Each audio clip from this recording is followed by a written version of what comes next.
everybody, I'm Sitchimanel and welcome back to my channel. I've always been obsessed with solving Rubik's Cubes and making patterns on them.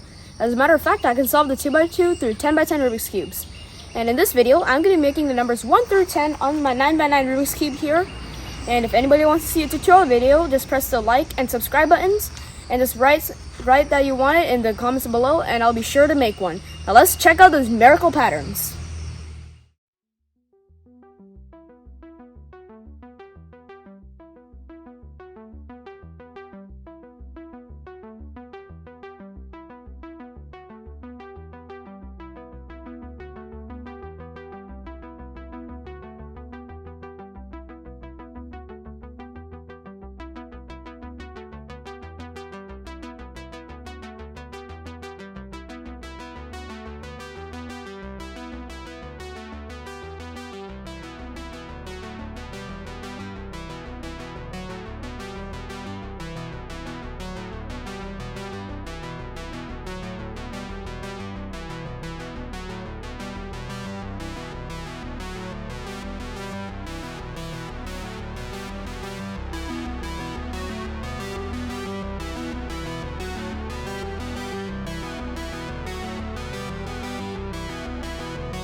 I hope you all enjoyed this video, and like as always, please like, share, and subscribe right over here, and I'll be sure to make more videos, and I'll see you in my next one. Bye!